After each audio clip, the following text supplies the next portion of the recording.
सभी विद्यार्थियों को मेरा नमस्कार।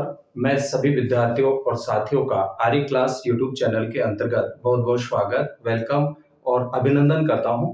प्रिय विद्यार्थियों, कल की क्लास में हमने संपत्ति की अवधारणा के संदर्भ में देखा था, संपत्ति का अर्थ देखा था और प्रमुख रूप से जो है इससे संबंधित हमने जो है दृष्टिकोण के संदर्भ में अपने बात की थी। और आज का जो अपना जो टॉपिक रहेगा वो मंत्रिमंडलीय सरकार के संदर्भ में हमारी जो है क्लास रहेगी। डियर स्टूडेंट्स, मैं आपको बता दूं कि आज विश्व के जो ज्यादातर जो कंट्रीज हैं, देश हैं, उन सभी कंट्रीज में जो है मंत्रिमंडलीय सरकार यानी जो डेमोक्रेसी है, लोकतंत्र को जो अपनाया गया है और मंत्रिमंडल जिसमें सरकार जो होती है ये जो है महत्वपूर्ण है। प्रमुख रूप से जो है देखिए कि जो मंत्रिमंडलीय जो सरकार है कि जो संसदीय सरकार है उसका आधुनिक नाम है, ठीक है ना। संसदीय सरकार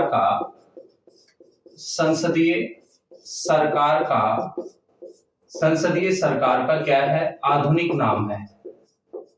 संसदीय सरकार का आधुनिक नाम क्या है, मंत्रिमंडलीय सरकार है, ठीक है ना।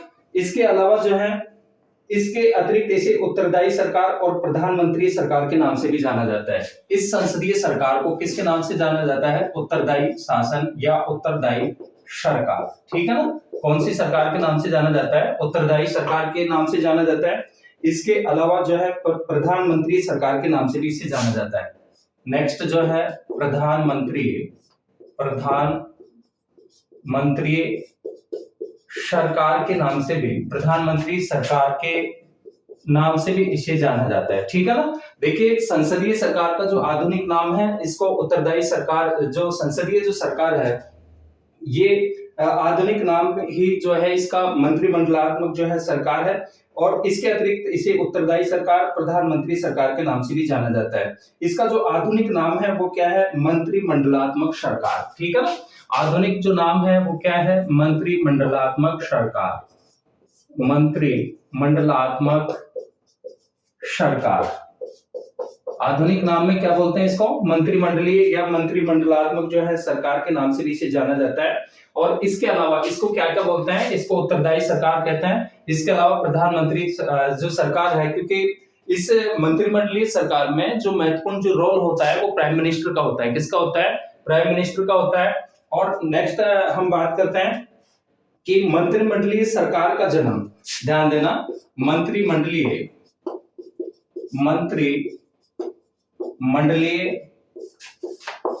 सरकार का जन्म ब्रिटेन में हुआ। मंत्रिमंडलीय सरकार का जो जन्म है वो कहां पे हुआ, ब्रिटेन में हुआ, ठीक है ना। प्रिय विद्यार्थियों, विशेष रूप से आपको ध्यान रखना है, देखिए हम जो बात कर रहे हैं मंत्रिमंडलीय सरकार के संदर्भ में बात कर रहे हैं और जो संसदीय सरकार है उसका जो मॉडर्नाइजेशन जो नेम है, आधुनिक जो नाम है वो क्या है, वो मंत्रिमंडलीय सरकार है, ठीक है ना, या मंत्रिमंडलात्मक सरकार के नाम से जाना जाता है। इसके अलावा इसको उत्तरदायी सरकार और प्रधानमंत्री सरकार के नाम से भी जाना जाता है। नेक्स्ट नंबर पे आपने बात की कि मंत्रिमंडलीय सरकार का जो जन्म है ये कहां पे होता है, ये ब्रिटेन में होता है। कहां पे होता है, ब्रिटेन में होता है। इसके अलावा संसदीय शासन प्रणाली में जो है मंत्रिमंडल अथवा कैबिनेट संसद के निचले सदन कॉमन सभा के प्रति सामूहिक रूप से उत्तरदायी होता है। जैसे भारत के संदर्भ में हम बात करें तो जो है किसके प्रति सामूहिक रूप से जो मंत्रिमंडल होता है किसके प्रति, संसद, और संसद में किसके प्रति जवाबदेह होता है, लोकसभा के प्रति। निचला जो सदन होता है, जो निम्न सदन होता है, जैसे ब्रिटेन में कॉमन सभा है, इसके अलावा भारत में जो है लोकसभा है, तो सामूहिक रूप से क्या होते हैं, उत्तरदायी होते हैं और कॉमन सभा में बहुमत प्राप्त रहने तक वो अपने पद पर बने रहते हैं। जैसे लोकसभा में बहुमत प्राप्त दल को जो है बहुमत प्राप्त दल की सरकार बनती है और बहुमत प्राप्त दल का जो नेता होता है वो कौन होता है, प्राइम मिनिस्टर होता है, ठीक है। इसके अलावा जो है कॉमन सभा द्वारा प्रश्न पूछकर, कॉमन सभा जैसे ब्रिटेन में है और भारत में जैसे लोकसभा है, तो लोकसभा द्वारा प्रश्न पूछकर, निंदा प्रस्ताव रखकर, बजट में संशोधन या कटौती का प्रस्ताव रखकर, अविश्वास प्रस्ताव रखकर मंत्रिमंडल पर नियंत्रण रखा जाता है। ये मंत्रिमंडल को यानी कार्यपालिका पर नियंत्रण रखने के लिए जो है प्रमुख रूप से क्या है, साधन है। और जो है परंतु वर्तमान में यह मात्र सैद्धांतिक तर्क है कि कॉमन सभा संसद जो है क्या है, सर्वोच्च है। और इसके अलावा जब इसे सर्वप्रथम 1937 में मिनिस्टर ऑफ क्राउन एक्ट के द्वारा कानूनी मान्यता प्राप्त हुई थी। किसको? मंत्रिमंडलीय सरकार को। तो मंत्रिमंडलीय सरकार का जो जन्म होता है कहां पे होता है? ये ब्रिटेन में होता है, ठीक है ना। इसके अलावा व्यवहार में हम बात करें तो मंत्रिमंडल का वास्तविक कार्यपालिका का व्यवस्थापिका पर नियंत्रण बढ़ता जा रहा है। वर्तमान संदर्भ में ड्यूक ऑफ डेवनशायर का यह कथन है कि कैबिनेटों को बनाना व बिगाड़ना संसद के हाथों में उचित नहीं प्रतीत होता। मुनरो के अनुसार संसदीय व्यवस्था के संवैधानिक ढांचे में मंत्रिमंडल अकेला सर्वाधिक महत्वपूर्ण संयंत्र बन गया है। एडम्स ने कहा है कि कैबिनेट जिससे संसद के चेहरी होना चाहिए था वह आज उसकी स्वामिनी बन गई जो है प्रतीत होती है। और डायसी के अनुसार यद्यपि शासन के सभी कार्य क्राउन्स के नाम से किए जाते हैं, फिर भी ब्रिटेन की वास्तविक जो सरकार है वो कौन सी है? वो कैबिनेट है, ठीक है ना। ये कुछ एग्जांपल्स हैं। इसके अलावा संसदीय व्यवस्था में मंत्रिमंडल के शक्तिशाली होने के जो निम्नलिखित जो कारण हैं, अब अपन बात कर रहे हैं इनके कारणों के कि संसद में संसदीय जो व्यवस्था होती है उसमें मंत्रिमंडल के शक्तिशाली होने के जो कारण हैं, कजेज है, क्या क्या है? एक तो देश की आंतरिक और विदेश नीति का निर्धारण मंत्रिमंडल के द्वारा किया जाता है, ठीक है ना। देश की जो आंतरिक नीतियां हैं, देश की आंतरिक पॉलिसी या नीतियां, देश की आंतरिक पॉलिसी या जो है नीतियां, वह विदेश नीति का जो निर्धारण किया जाता है वो मंत्रिमंडल के द्वारा किया जाता है। आंतरिक नीतियां व विदेश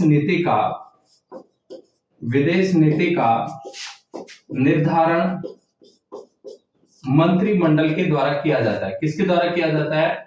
मंत्रिमंडल के द्वारा जो है किया जाता है, मंत्रिमंडल के द्वारा किया जाता है, ठीक है ना।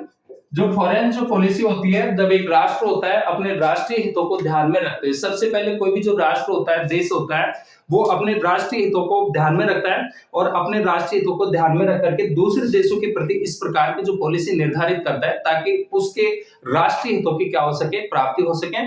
इसी को फॉरेन पॉलिसी के नाम से जो है जाना जाता है। तो डियर स्टूडेंट्स, देश की जो आंतरिक जो नीतियां हैं और जो विदेश नीति है उसका जो निर्धारण किया जाता है वो किसके द्वारा किया जाता है? मंत्रिमंडल के द्वारा किया जाता है। और जैसा आप जानते हैं कि मंत्रिमंडल का जो प्रमुख जो लीडर होता है वो कौन होता है? प्राइम मिनिस्टर होता है, ठीक है ना। तो एक चीज ये भी है जो कि संसदीय व्यवस्था में मंत्रिमंडल के शक्तिशाली होने का जो है प्रमुख क्या है? कारण है।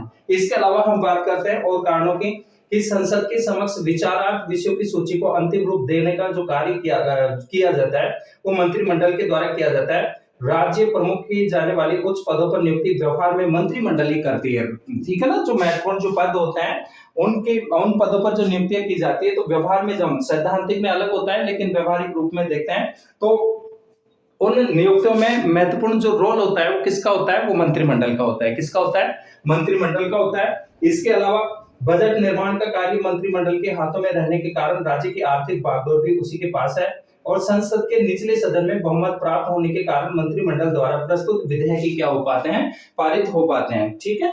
इसके अलावा चूंकि मंत्रिमंडल अपने द्वारा किए गए कार्य और नीतियों के संसद के निचले सदन के प्रति उत्तरदायी है, अतः सभी कार्यपालिकाएं विषयों पर मंत्रिमंडल की स्थिति जो है सर्वशक्तिमान है। ब्रिटेन और भारत में कैबिनेट सरकार वह धुरी सिद्ध होती है जिसके चारों ओर प्रशासन का यंत्र घूमता है। जैसा कि रेंजो मॉर ने कहा है कि कैबिनेट राज्य रूपी जहाज को घुमाने वाला चालक चक्र है, ठीक है ना। इसके अलावा ग्लैडस्टोन के अनुसार कैबिनेट सूर्य पिंड है जिसके चारों ओर अन्य पिंड घूमते हैं। ये जो कथन है ये ग्लैडस्टोन का है। इसके अलावा कुछ विचारकों ने कैबिनेट के सर्वशक्तिशाली होने अथवा तानाशाह का रूप धारण कर लेने पर आपत्ति जाहिर की है। इसके अलावा फाइनर के अनुसार ब्रिटिश कैबिनेट शक्तिशाली विचारशील उत्तरदायित्व का नेतृत्व प्रस्तुत करती है। इस पर नियंत्रण रखा जाता है परंतु विरोध किया जाता है, इसे धमकाया जाता है, दंड नहीं मिलता, इससे प्रश्न पूछे जाते हैं परंतु इसका अविश्वास नहीं किया जाता, ठीक है ना। इसके बाद में अपन बात करते हैं मंत्रिमंडलात्मक सरकार की प्रमुख विशेषताएं, ठीक है ना। देखिए फिर से रिवाइज करवा देता हूं आपको। बात कर रहे हैं हमारा जो टॉपिक है वो क्या है? मंत्रिमंडलीय सरकार है। और जो संसदीय सरकार का जो आधुनिक नाम है वो क्या है? मंत्रिमंडलात्मक सरकार है। और इसके अलावा इसे उत्तरदायी सरकार, प्रधानमंत्री सरकार के नाम से भी जाना जाता है। मंत्रिमंडलीय सरकार का जो जन्म होता है वो कहां पे होता है? सर्वप्रथम ब्रिटेन में होता है। और फिर हम बात कर रहे हैं कि मंत्रिमंडलीय जो सरकार है इसके शक्तिशाली होने के प्रमुख रूप से हमने कारणों की बात की है कि कौन कौन से ऐसे कारण हैं जिसके कारण से मंत्रिमंडल की शक्तिशाली जो है मंत्रिमंडल शक्तिशाली है। और इसके बाद में अपन बात करते हैं मंत्रिमंडलात्मक सरकार की विशेषताएं, ठीक है ना। अब अपन बात करेंगे इसकी प्रमुख विशेषताओं की। आज विश्व के ज्यादातर देशों में जो है इसी सरकार के रूप को जो है अपनाया गया है। जैसा आप सभी जानते हैं कि मंत्रिमंडलात्मक सरकार ही जो है आज विश्व के ज्यादातर देशों में है, और विश्व में राजनीतिक लोकतंत्र को जो है स्वीकार किया गया। राजनीतिक जो लोकतंत्र होता है, पॉलिटिकल जो डेमोक्रेसी है, उसके दो रूप होता है, एक डायरेक्ट डेमोक्रेसी, एक इनडायरेक्ट, ठीक है ना। एक प्रत्यक्ष लोकतंत्र और एक अप्रत्यक्ष लोकतंत्र। प्रत्यक्ष लोकतंत्र हमें जो है स्विट्जरलैंड के कुछ कैंटनों में देखने को मिलता है, बाकी विश्व के ज्यादातर देशों में अप्रत्यक्ष लोकतंत्र को अपनाया गया है। इसका मोस्टली जो कारण है वो ये है कि विश्व में देशों के ज्यादातर जो जनसंख्या होने के कारण से, ज्यादा पॉपुलेशन होने के कारण से वहां पे प्रत्यक्ष लोकतंत्र संभव नहीं है, इसलिए अप्रत्यक्ष लोकतंत्र को जो है अपनाया गया है, जो जनता है शासन कार्यों में अपने प्रतिनिधियों के माध्यम से क्या करती है, भाग लेती है, ठीक है। चलिए बात करते हैं अब मंत्रिमंडलात्मक सरकार की विशेषताएं। मंत्रिमंडलात्मक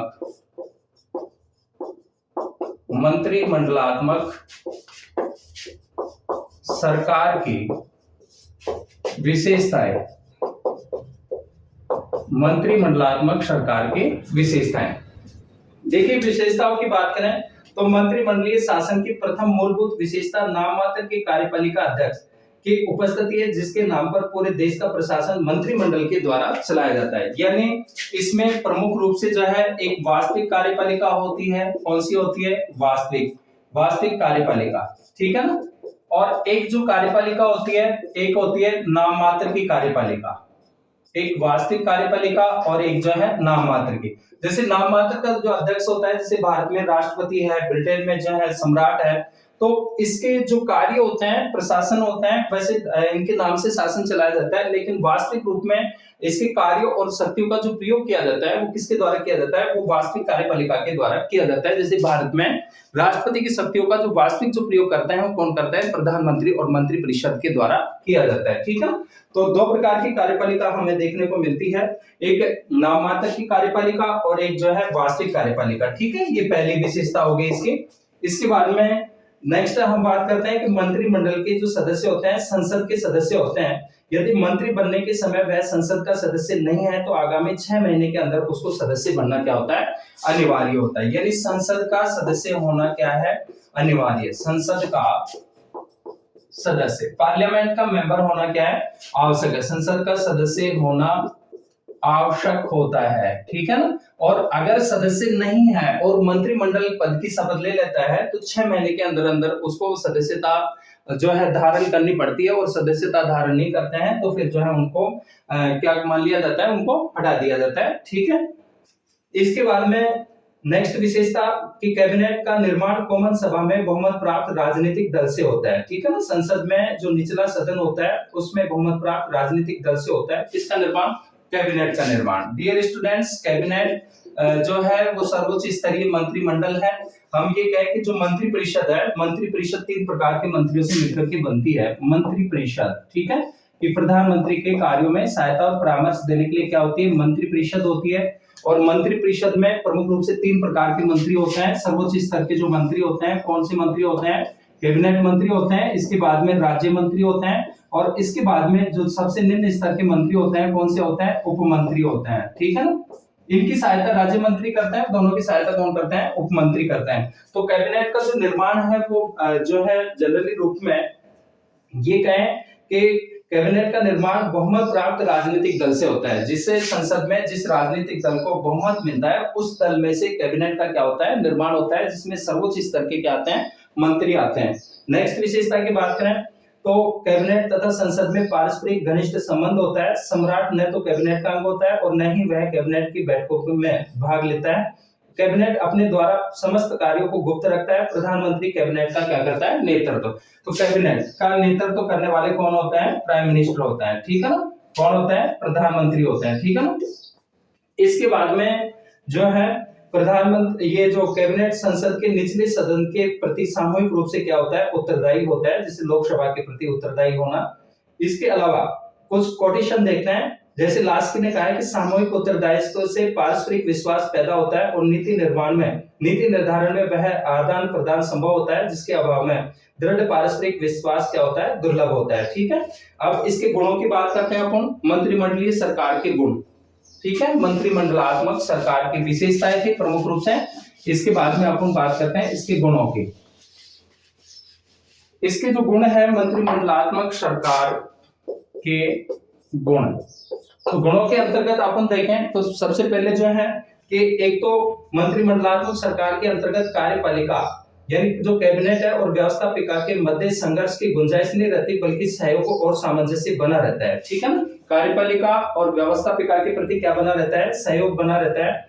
इसके अलावा मंत्रिमंडलात्मक शासन व्यवस्था में लचीलापन पाया जाता है, अर्थात आवश्यक परिस्थिति के अनुकूल संविधान में परिवर्तन किया जा सके। यह शासन उत्तरदायित्वपूर्ण है, किसी भी प्रशासनिक कार्य के लिए मंत्रिमंडल क्या होता है, उत्तरदायी होता है।